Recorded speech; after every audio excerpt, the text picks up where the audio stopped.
Hey guys, just a quick word. YouTube has demonetized us once again, so if you want to support No Jumper and what we do over here on this YouTube channel, there are 3 easy ways. First off, the free options. That would be liking, commenting, subscribing, or just telling a friend. Or you could head on over to nojumper.com and buy a shirt like the one I'm wearing right now, or one of the products featured right here. The third way, and one of the best ways to support this channel, is to actually hit up one of our live streams and have us play your music. We charge $100 per song, but it gives you a really good way to get feedback on your content.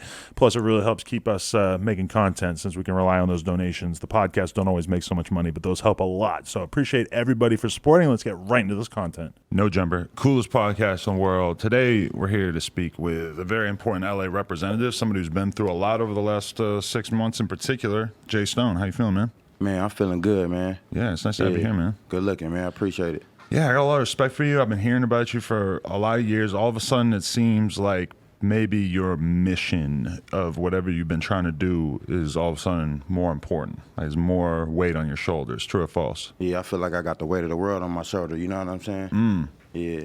Interesting. Yeah, so for those who don't know, Jay was one of Nipsey's closest affiliates. Let's talk about your early days, though, of like before you maybe even met him, like your upbringing, growing up. I really want to contextualize that shit.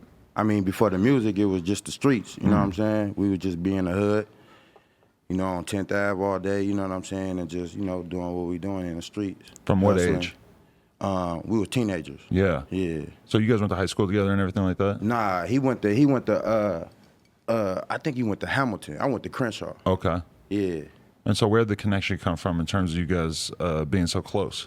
You know, we from the same neighborhood, you know what I'm saying? So that right there just, you know, and then, you know, we like the same things, you feel me? So we got together on that. Then we both was doing music, and he had a passion for music. I had a passion for music. So, you know, we'll be hustling in the streets, and then we like, man, you know what? Let's go to the studio. You know what I'm saying? We went to the studio, we vibed out, and then we just started making records after records, and then, you know, shit took off after that. So this is way before he saw any kind of success? Yeah, this was way before he even signed his first deal. You Right. know what I'm saying? Before Epic and all that. You know what I'm saying? We was recording on a small computer with little rolling speakers, you know what I'm saying, about this size. Right. You know what I'm saying? And it's crazy because when we speak about Nip now, it's kind of impossible to think of him as just a normal guy because he accomplished so much and he just means so much to so many people. And he's sort of like, even in just the last 6 months or whatever, he's become very much like an icon of what is possible in LA. Like you could not only blow up, but you could also continue to be involved with and represent your hood.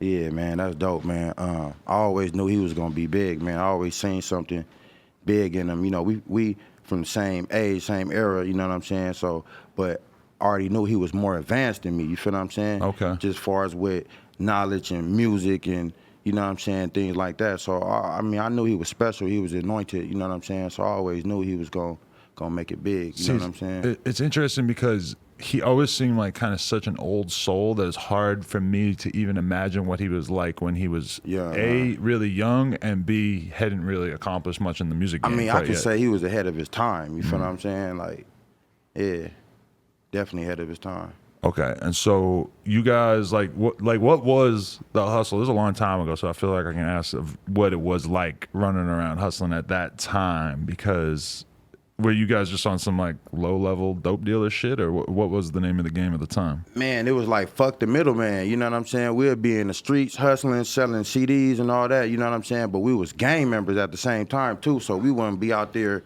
too much, you know what I'm saying? Somebody see us out there like, oh, there go them right there, you feel what I'm saying? Let's pull up on them. So we'll be careful, you know what I'm saying? We'll pay smokers to go to our rival enemy hoods to put up posters and all that stuff. So, for your music? Yeah, for our music, yeah. So you wanted your enemies to be listening to your shit too? Yeah, hell yeah, of course. That's what's You know what up. I'm saying? Because we wasn't on there dissing, you know what I'm saying? Some people get their 15 minutes of fame and don't know how to act.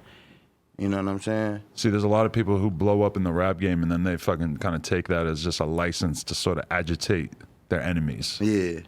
And there's that wasn't the mentality at all? No, that wasn't the plan. The plan was for the whole world to love us. You know what I'm saying? And so you guys were thinking big like that even at that time? Like Of course, seemed clear that this wasn't just... Of course, it wasn't no coincidence at all. We surprised at certain things, but at the end of the day, we not surprised because we knew we was gonna get here. That's what's up. So what was it like sort of seeing things start to develop where all of a sudden he gets a name for himself and you guys are blowing up? And like, tell me a little bit about that process.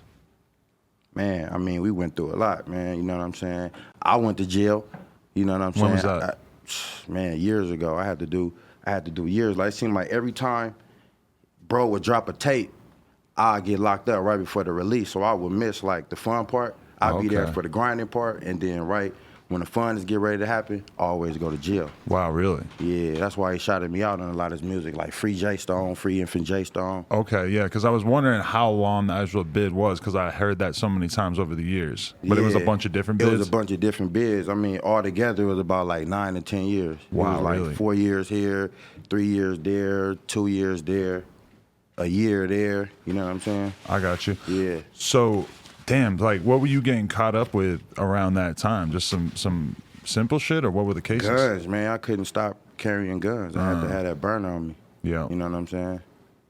Yep. So that's tough. Yeah, man. Yeah, hell yeah. Cause you know how it is, man. Right. LA. You know how LA is, man. Yeah, I mean it's a tough situation, especially with somebody who already got an existing record where they can't just be running around with a legal pistol. But at the same time, for a lot of dudes, it's like running around without a pistol is a death sentence. Yeah, definitely a death sentence. Yeah.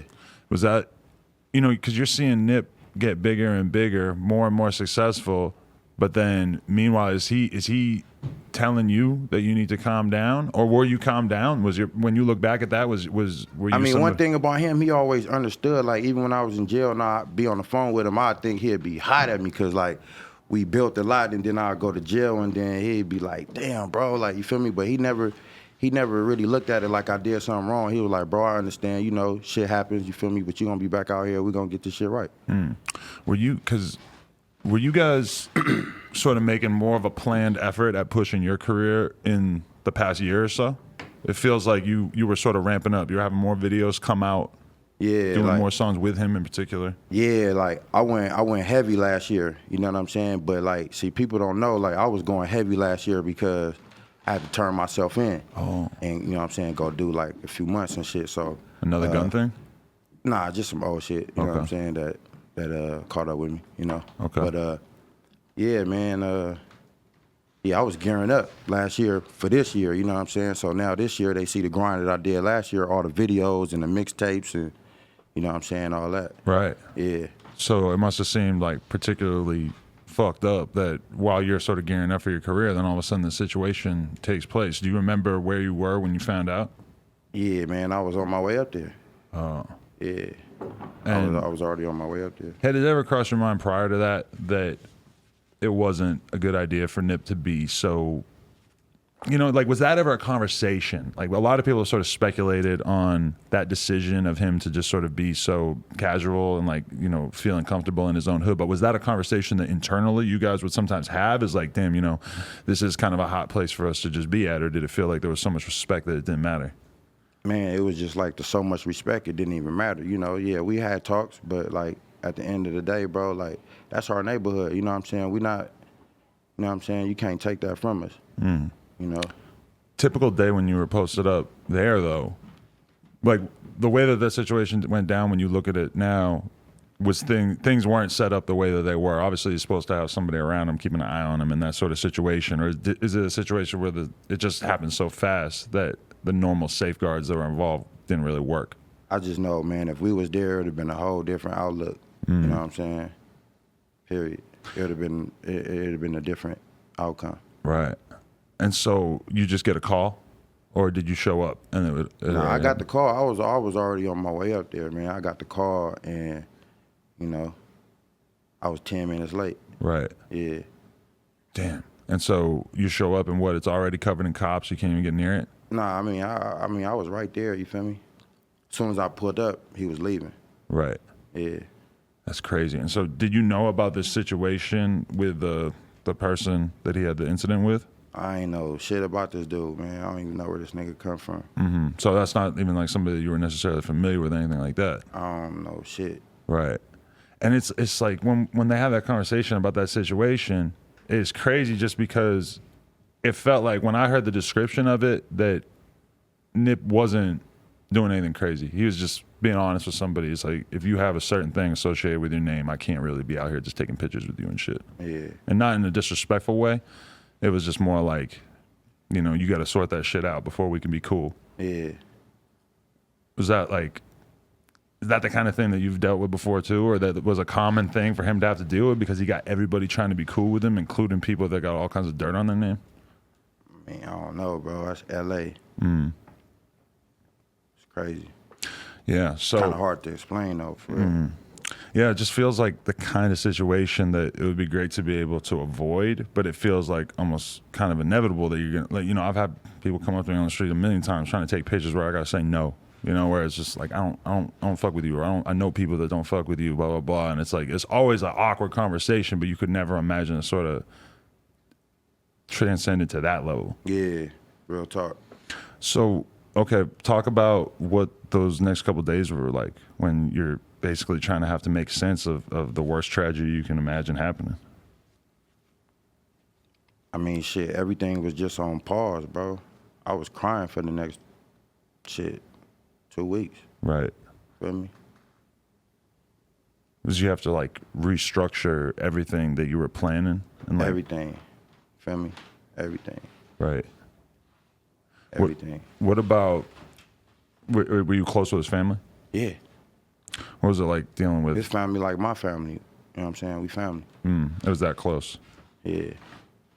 Was My it brother. Was it the kind of thing where, like, I don't know, did it bring you closer to the family just having to be around and or having to like want to sort of bring them together? I mean, and we was everything? always close, but yeah, I mean, it just make me want to pull up on the family a little bit more and be there. You know what I'm saying? Let them know they got my support, like 100%. Yeah, definitely. It was such a big thing in LA. Is it almost like because you grew up with him and you had been around him for so long that you didn't know that it was going to be as big as it was, in the sense that it felt like, you know, I heard a lot of different people say that there's been nothing in LA that touched the level of impact that had since Tupac. Yeah, it was a big impact. I mean, I heard people say it was bigger than Pac, bigger than King. I heard that, yeah. Yeah. I think it's just our era that, Yeah. you know what I'm saying? Yeah, just in terms of like, and I mean, it's just kind of crazy because you think of him as a person until he's gone, and then like, and I've seen this with a few different artists I work with over the years, and it's kind of strange to see the way that people almost turn them into a god once they're gone, like where people can really finally appreciate what they were bringing to the table throughout their life. Yeah, it's crazy because they don't see it until you gone and something tragic happened. You know what I'm saying? I mean, but I think like people knew where he was going. I think they were starting to acknowledge everything. You feel what I'm saying? Because he already had the love before it happened.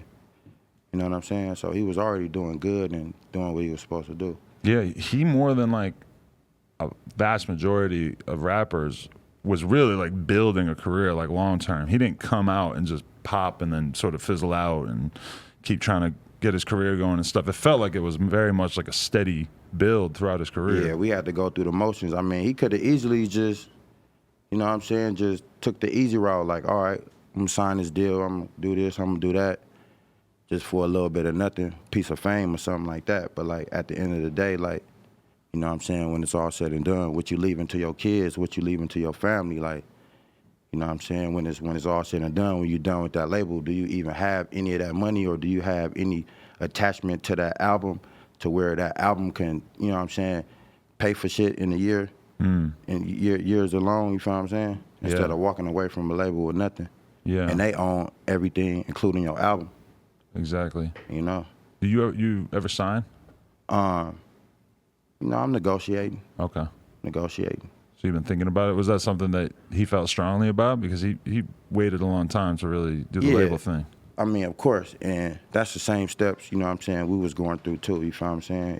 It was just easier for us now than it was before, because we really had to go through the lumps and bruises, you know what I'm saying? But like, now we just squabbled already, you know what I'm saying? So like, we done did that, we here. Did you, like, what was his perspective on opening businesses in his hood? That's like something that people have now, there's a lot of controversy about it, where people are looking at it and saying, damn, like, you know, everybody respects the fact that he did it, but people also kind of look at it now and they're like, it's too dangerous to just have a store in an area with a lot of people who have nothing. Like, what was his mentality on that? What were the conversations like that you guys had about that? I mean, we always wanted to get up out the hood, but at the same time, we wanted to start there first. He like even with bro, like he wanted to start where he was loved at, and you know what I'm saying, his roots first before he like start somewhere else where he don't, you know what I'm saying, can't go to Hollywood. Feel me? It's just it would feel strange, you know. It's like that's not where your people are at. Yeah. Like some so of it's them, like, but you not know what I'm saying, this is real. my community right here, this is my hood, and I want to be able to say I can own something in my neighborhood. You feel what I'm saying? Cause we bang the hood so much, but it's like, what do we own over there? We don't own shit over there. You know what I'm saying? So, nigga want to feel good about saying I'm from Slauson, you know? Yeah, because it's like there are these cities, these cultures, these communities. And like, why do they have to largely be associated with negativity and violence when you could? Those same exact cities could be places where the same people who come from gangs, who come from the streets, are now doing things that are 100% positive for the community. That's everywhere you go. It's pretty much everywhere you go. It's negativity and good everywhere. You know what I'm saying? It's just energies. It's just really pretty much how you program around it or the individual. You know what I'm saying? You got people that want to get money. You know what I'm saying? You got people that don't even care about money. They just want a reputation in the streets. You know what I'm saying? So, and then you got people that want to get money with the people that they funking with. You know what I'm saying? So, and that'd be the older people and people that got experiences and niggas that went to jail and did time with their enemies and been in cells with their enemies. You know what I'm saying? They see a different outlook and they want to get out and build, you know what I'm saying, in their own hood, in their own community, or even with people that they actually did time with. You feel me? Compare your mentality on gangbanging when you were a kid versus how you think about it now. Like, did you think that the hot head attitude was it when you were younger and then you sort of calmed down, or did you always have a mature perspective on it? When you younger, you ain't even thinking about the long run. You know what I'm saying? You just like, I'm living for the moment. Whatever happens right now happens. You know what I'm saying? Like, I wasn't thinking years ahead. Like, I didn't even think I'd get to this point. I didn't even think I'd make it this far. I didn't even think I'd make it past 25. Like, I didn't think I'd be sitting right here with Adam 22. Appreciate it. You know what I'm saying? Thinking back then, you know what I'm saying, as a youngster, you know, so much shit happened. Your friends dying, your friends going to jail and things like that. You didn't think you would be here. You saw a lot of that at early age, I'm sure. Early age, yeah. You know what I'm saying? I mean, I saw a lot of that in my family. You know what I'm saying? I lost my mom straight out the door. I was like 2-3 years old. You feel what I'm saying? Like, so you were raised by your father or other family members? Yeah, my auntie raised me and my grandparents. Yeah. Damn. So was there a point where they had to explain that to you? Yeah, later on down the line. Yeah. You remember that must be hard to understand. Like, it's one thing to have your father not around, but your mother is even more intense, right? Yeah, man. I mean, I thought my auntie was my mom for a minute. You feel me? And then I figured it out. Like, why she keep calling me her nephew? Like, Right. Oh, I am her nephew. All right, okay. Right. Somebody finally told me. You feel me? So That's crazy. I just put all that shit in my music. You feel me? Yeah. Was it hard to go back to making music once you didn't have like one of the main people that was encouraging you all along? Was that hard for you to get into that mentality after going through all the sadness and everything? I don't know. It just made me make more songs, like passionate songs, like songs from the heart. You know what I'm saying? Shit that I really been through. You know, instead of just getting on the mic just saying anything. Right. Feel me? Like, it's, you know, you go and make songs all the time, but then all of a sudden you have something that's more important than anything you probably ever rapped about. Yeah. And you got to figure out how to get it out Gotta in the get right it out. way. Yeah, in the right way. And the shit got to rhyme too. You know what I'm saying? So, and they got to tell an authentic story. Right. Yeah. Yeah, because you went real viral with the song about Nip. Yeah. You know, that's kind of like a big decision to make, to be like, the first piece of content that you're going to put out where you talk about one of the most important and traumatic experiences you had in your entire life. What was it about that song that stood out to you? Was it the first song you made when you went in the booth after that? I mean, I feel like I really wish I had to make that song, you feel me? And it's a great song, but I just wish I ain't had to make that motherfucker, man. But it was like release therapy. know what I'm saying? I had to get it off my chest. I had to say something, you feel me? And if I was to get on the mic and rap, I had to say what's really on my mind. I can't just like say anything else. You know what I'm saying? I got to talk about what's going on right now, what's really on my mind, what's really fucking with me, what's really, you know what I'm saying? And as men, there's a big incentive for us to sort of not talk about our feelings. Yeah. That's sort of like... I mean, I think that's where I make my best music at. You know what I'm saying? We don't get that a lot in rap. We just hear about what motherfuckers got. But like, what you been through, like, you know what I'm saying? Yeah. Yeah. Was it crazy to see the city sort of come together when you were looking at all the memorials and the marches and everything, the Staples Center event? Was that surprising? Because, you know, LA is so divided. So many different It's factions. gangs on every corner. That's why it's so divided. So many people beefing with people is just like, it's crazy. But to see all that come together and everybody come together in the city, red, blue, purple, orange, you know what I'm saying? Black, brown, everything. I'm like, damn, this shit crazy. You know what I'm saying? And it happened, you know, after, you know, that, you know, the situation with bro. So it's just like, damn, it took that. It could have took something else, or it didn't take nothing else but that. You feel what I'm saying? So it's just like, damn, that shit big. Do you feel, I never thought I'd see it. He never thought he'd see it. do you still feel the impacts of that, in the sense that I'm sure, you know, there's really nothing that's going to stop a lot of different hoods from beefing with each other. Yeah. But do you feel like there's been an overall improvement in terms of people's willingness to settle problems with violence since then? Just a lot that some people might be a little bit more mindful about that. I've been seeing it, man. I ain't been seeing the bullshit personally. You know what I'm saying? Like certain neighborhoods I used to, you know what I'm saying, whack our neighborhoods. I was like, I'll slide through their hood. I don't see the hood whacked out no more like that. You feel me?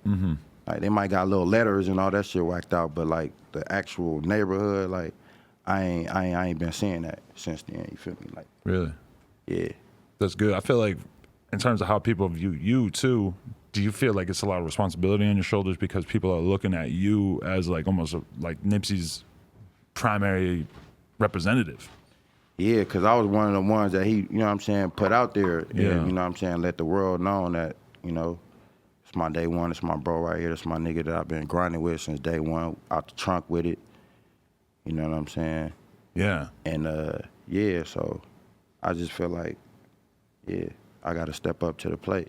Yeah, because I mean, everybody got a million friends. I'm sure he had a million friends, but as a rapper, you got to be very selective with who you put on because, you know, it's a big decision. If you put somebody on who doesn't deserve it, then they're going to be looking stupid. And if you, the way he co-signed you was like, it's just so obvious that it was a very real, organic thing. Yeah, very organic. Like, we didn't even have to talk about shit. He did a lot of shit from the heart. Did you get to see a good amount of the world and shit? Did you travel with him on tour and stuff like that?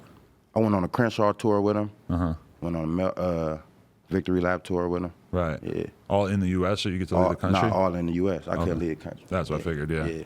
But was that dope? Was that, you take in a lot of things during that experience that you hadn't taken in before? Yeah, man, just seeing different people and different things, and you know what I'm saying? But one thing I did know that other states got in common with us, like it's a ghetto everywhere. You know what I'm saying? It's a ghetto everywhere, it's a hood everywhere, and it's people that's just like us everywhere, you know what I'm saying? Yeah. And he seems like the kind of guy that would be tapping in with people in every environment. Yeah, he tap in with real niggas everywhere, in every city, yeah. So, yeah, I mean, it's kind of crazy because LA feels like it's having a revitalization period right now where there's a lot of different talent coming out. Does that make it extra painful to look at Nipsey having to sort of miss out on LA having such an exciting year even? Yeah, man, because this shit crazy, man. The West is cracking right now. LA is where it's at.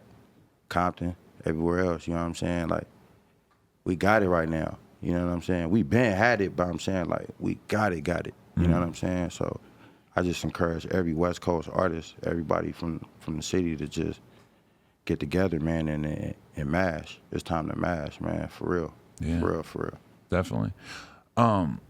Just as a total aside, I just remembered what happened with this situation where there was a video of you getting into an altercation with some people. Yeah. And it was at a show. Yeah, it was at a show. And I think somebody on my social media team felt the need to put it on Instagram, and then some people weren't so happy about that. Yeah, they was. What happened?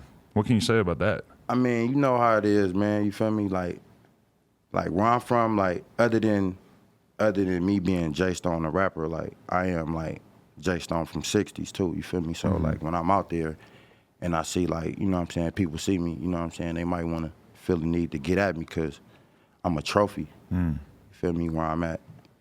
And it's kind of crazy because backstage at these rap shows is a lot of times the only time where certain people will actually get into a fight, a fist fight. Because realistically on the streets, it's not going to happen. When you're backstage at some rap shows where there's fucking multiple metal detectors to get in, Right. you kind of get a different environment, a different type of interaction between people. Yeah. Somebody who might not want to pull up on you, might do it in that situation where they wouldn't on the street, right? Yeah. I mean, you know, they ran up on me. They got what they wanted. You feel me? It was more of them than us. Right. And But you they was handled running. that, right? Yeah, they was running. Yeah. Yeah. That was impressive. Yeah, I don't even know who the other people were, to be totally honest, but just when I saw the video and just like was reading all the comments about it and shit, I was just like, I can't believe that. Yeah. I mean, I'm used to it, you feel me? It was kind of fun and dangerous. Kind of fun. Yeah, and dangerous. So are you someone who you kind of can't help it, that you still kind of love the bullshit? I did at one point, bro. You feel me? Like, I mean, sometimes you get bored, you want to turn up and just, you know, be ignorant sometimes, you feel me? But like, at some point, you got to be like, you know what? Now you got to cut the bullshit out, man. You feel me? Because all it is just going to shorten your lifespan, you feel me? Yeah. That's I don't know. It's just crazy. Like, there's certain rappers that I've talked to over the years.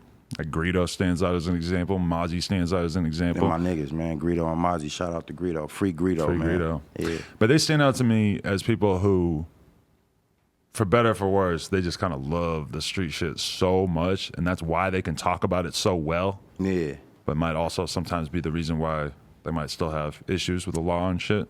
Yeah. I mean, some shit just gonna always be in you. You know what I'm saying? Even Nip had millions, you feel me? And you couldn't take nothing from him. He was still who he was, you feel me? He didn't change. He was still that same nigga we knew from the block, you feel me? I mean, it takes a lot of confidence to like just not even give a fuck. Like go and be in the hood in front of your store, like whatever. Like when you look back at that though, do you look at it as a silly decision that you really wish that he had thought twice about, or is it the kind of thing where that's just how it is? Like you're just not gonna move in a different way because you are who you are. Yeah, man. I mean, shit, I wish he didn't go up there. I wish he would have called somebody. I wish he would have called us, you feel me? Called me, you feel me? Let me know he was gonna be up there. It's sad too, because like when we lost X last year, same shit. It really, at the end of the day, it's him moving around, acting like he ain't famous. Yeah. And I mean, it's the undoing of a lot of rappers. Yeah. I mean, we in our own skin. You know what I'm saying? Sometimes we don't really see how big we are. Sometimes we just move around like how we used to move around. You feel me? Like, you know. But we ain't knowing that. It'd be consequences to that shit too, though. You feel me? You got to know who you are at the end of the day. Like, you got to know how big you are moving around the city too. You feel what I'm saying? Because everybody ain't with the rap shit, bro. Everybody ain't trying to accomplish goals. They goals are trying to come up on the next lick. You feel me? So. Or to just take somebody who's doing something down a peg because they ain't doing shit. Exactly. You feel me? So that's how that shit goes sometimes. Definitely. There's been a lot said about the store, the Marathon store, how, you know, it did millions and millions and millions of dollars in the past couple of months, how it's getting shut down because the orders were backed up so bad. Do you know what's going on there? Are you involved in like sort of the operations over there? Nah, man, we not shut down. We still running, you feel me? You get orders online and everything. You know, it was just so many orders coming in, you know, things just got backed up a little bit. But, you know, all them orders are getting taken care of. Right. You know, whether it take a little minute, but it's just so many, bro. Like, you know, it's just gonna take a while. Yeah, that's crazy. As bad as the situation was, has there been connections that happened for you in a way that kind of might not have happened otherwise? I seen you just had a song Game come out a couple months ago. Was that something that happened because you guys were both dealing with that loss and everything? Nah, me and Game was already like, you know what I'm saying, 100 with each other. We met each other a couple times, hung out a couple times, you feel me? But like, after it happened, it was just like, man, we got to stand up and get on this marathon, man, and do some music. Everybody got to do music together, man. Everybody from the land, everybody from the West, man. We got to do music, you feel me? So that was just me reaching out, like pressing the line, like let's get it going. Yeah, definitely. Was just in terms of viewing the aftermath, were there people that you saw who were maybe showing what you might consider fake love? People who didn't care in the meantime? I'm gonna resist the urge to name any certain names, but I saw some rappers getting shit for just not mentioning it, who maybe were from LA, and people maybe thought that they should have mentioned it. Yeah. You see anything like that? I mean, it's kind of, it's like, it's hard not to acknowledge it. I don't care who you are, what gang you from, like, it's hard to not acknowledge it. You feel what I'm saying? Like, even Schoolboy Q, like, you know what I'm saying? He from the Fed side, you feel me? That's Hoover's, you feel me? And we, like, kind of rival, you know what I'm saying? But, like, when the shit happened, he didn't even put out no music. I guess somebody must have leaked his music, and he like, man, I didn't put that shit out.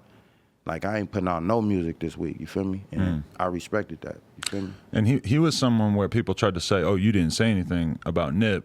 And then he said, you know, this is real life shit. Like, I feel how I feel about it. And I don't necessarily need to take all of my feelings to Instagram. No, you don't. You don't. But like I said, I felt it when he was like, I ain't putting out no music this week. This a bad time to be putting out music. And he didn't say nothing about the situation or nothing, but I felt it. I felt that's why he wasn't putting out no music that week, because of the situation that happened. It was a big impact, and it just fucked everybody up, bro. It just made everybody stop doing what they was doing. Yeah. And really, like, take a moment and, you know what I'm saying, remember his legacy, man, and what he was really out here doing, you know? Does it all just feel a lot more important at this point in terms of the mission? I be want to say, fuck this shit, bro. Really? You know? It makes you want to just do some wild shit? Yeah, some wild shit, bro, and just like, just not even give a fuck, bro. Go get 100 years. You know what I'm saying? That's how a nigga be feeling sometimes. Damn. Yeah. Does it fluctuate between that and being motivated and wanting to take over the world and do what y'all were working on? Yeah, man, it's like, man, we on pause right now, you feel me? But I know we gotta go. We gotta keep going. The marathon continues, you feel me? Like, I remember a lot of shit that he taught a nigga, you feel me? So it's like, I just gotta take that and keep on going.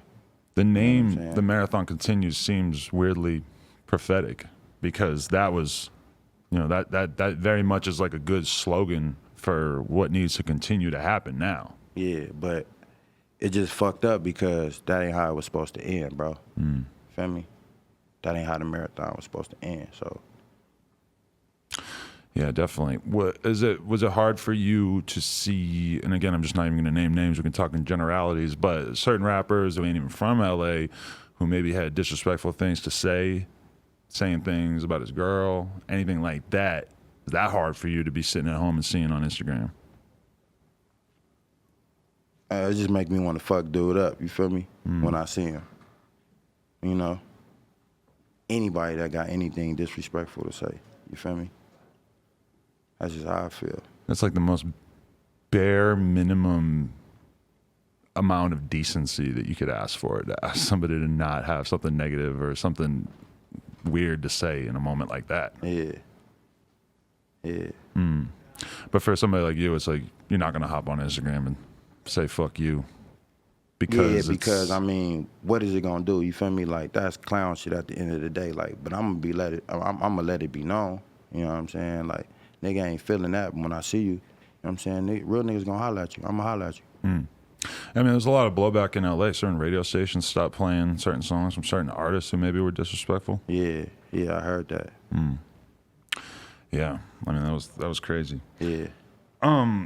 Do you have any other artists that you've been working with? Anybody that you're trying to push aside from yourself?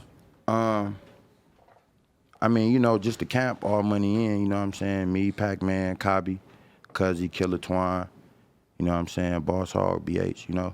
Right. Yeah, that's who I'm working with. And I got this album coming out, so Really? you know I got a lot of people that I got on this album. Oh, really? Yeah. Anybody you can specify? Yeah, I got Nip on it, Pac-Man on it. Okay. I got Snoop on it, Wale, YG, Damn. Jeremiah.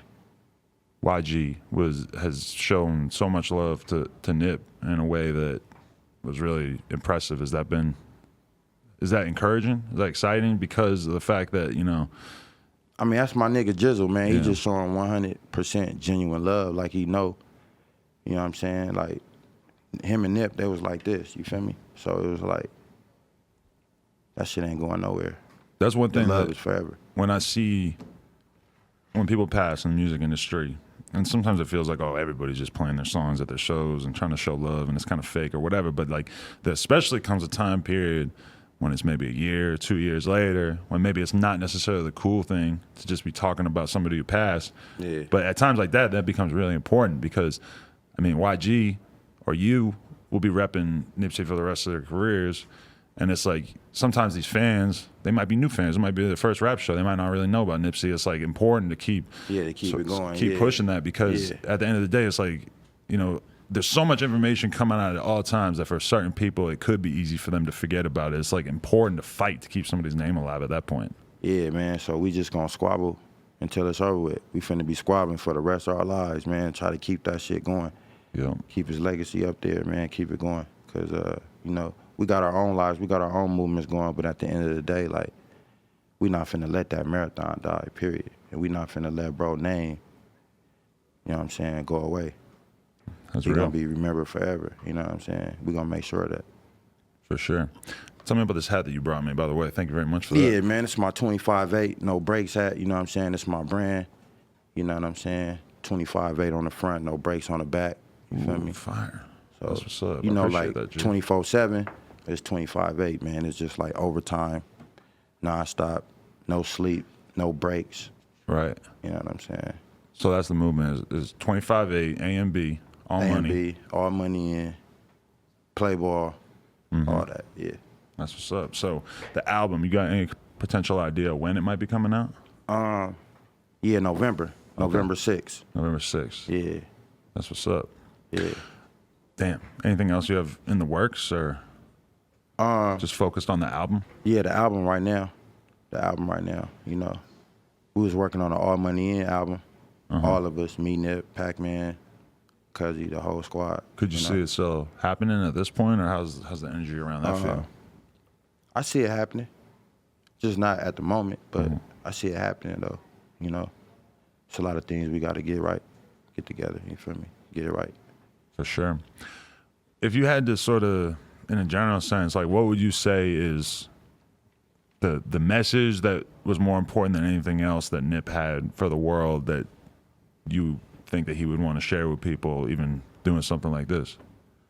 Is to keep going, bro, and don't quit. Like, people will tell you, nah, don't do this, don't put this out yet, you should put this out next year, or you should change the beat, or make it sound like this, make it sound like that. But all that shit gonna do is just stop your creativity or stop your process or stop you from going further.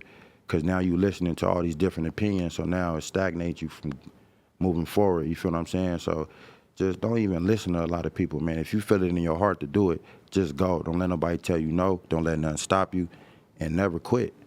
Because how we got here, we ain't quit. We just kept going, you know what I'm saying? Y'all are exceptions to the odds, you know? It's like, Yeah, we ain't had no manuscript to this shit, you feel me? Wasn't no rules to this shit. It was just like, go hard or go home. Don't quit. Keep going. Like, don't stop. You know what I'm saying?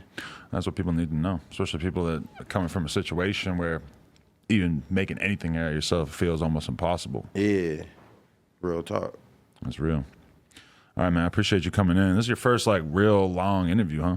Real live, long video interview, yeah. Because I don't really do interviews like that, you feel me? But, like, you know, people that I fuck with, yeah, I pull up I appreciate and that, holler at man. them, you feel me? So, yeah. No, I mean, it's an honor for you to share your story with me and the audience. Yeah, appreciate it, man, for real. Appreciate you. All right, man. J Stone, No Jumper, All money in. YouTube, SoundCloud, iTunes. Like, comment, and subscribe. RIP Nipsey Hussle. Yeah, man, rest in peace, Nip. Love you, bro. Peace.